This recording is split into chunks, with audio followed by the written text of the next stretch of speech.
Hi, and welcome to this sixth episode of the short discussions about small businesses. And I promise this will be about gross profit and how it helped me to slash debt by 90%. So, in fact, we'll be talking about two subjects, gross profit and debt. Now, each is a separate issue, but they are interrelated or very much interrelated. So, how it all happened? First, we'll have to see what gross profit is all about. Gross profit is the revenue amount minus the cost of goods sold. So, in a supermarket, that means if somebody buys some stuff, maybe milk, bread, soft drinks, any other thing, you deduct that amount, and the balance and the rest is and that's your cost of goods sold.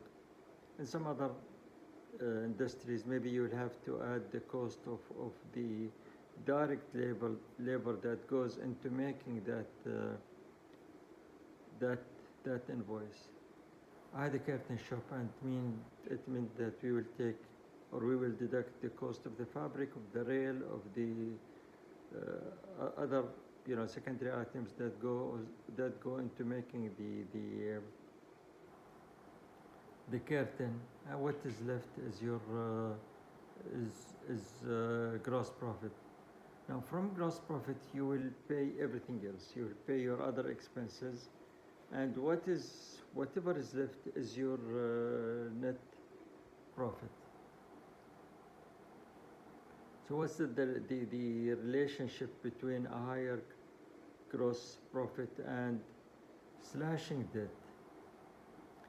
To start with, I'm checking this in the asking ChatGPT, the famous AI app, and it said a high GP, a high gross profit means you are having your own bank. With a high, with you know, with a higher GP, out of each invoice, more is left to to pay your expenses. More cash is available to pay other things, to pay your debt. In fact, it's not a strategy I adopted. It's not like one day I woke up and then I decided to follow this strategy. What happened was it was a survival tactic. It was. I mean, there was a ton of debt that had to be paid, and what was done was we had to do this. I mean, go for the products with higher GP. That's one thing. Second thing is abandon the customers who will pay late. I mean, lower profitability customers. Third also will be the having to do without employees whose contribution is lower, who don't pay for their own salaries. So these three things, it was a journey. It was a journey which we have taken, and after so many years, I can, it was just eye-opening when you see the gross profit and how it improved, and when you see that your debt is down by 90% and profitability is acceptable compared to the revenue you're making, and compared to the debt, that you are using. That's it. So I will just take this. We'll show you this thing. Maybe it's not very clear here, but this is a cycle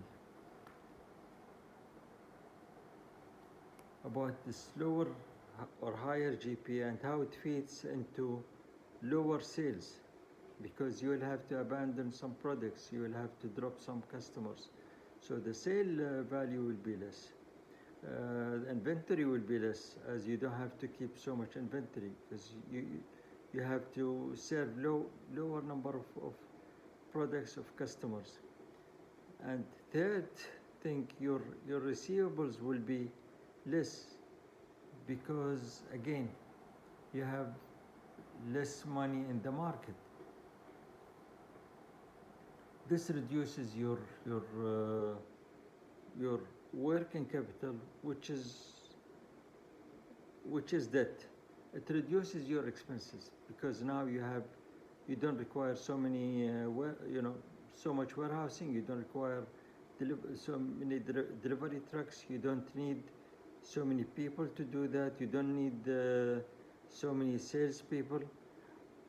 So I can say that our expenses are like 50% of what used to be some time back. So with the higher GP, you can do an acceptable level of profitability, even with lesser, with 50% less expenses, with maybe 80-90% less money, less debt. So that's the whole cycle, and in a very short sort of thing. But main thing, it is a journey, but now I can see that it was a strategy one can adopt. And to carry on from here, a strategy adopted is another strategy that you say no to. So when you go for higher GP customers or high GP products, means you stop selling to lower profit customers. You stop selling lower GP items. Same thing with customers. You have to drop customers who are paying you much later than the others. Yes, they will not be happy. The customers who will drop will not be happy. In fact, your own people will not be happy, because your salespeople might be benefiting from the commission they are getting based on sale, and when their sale drops, that will affect their commission as well. I think that's it for the time being. Thank you so much.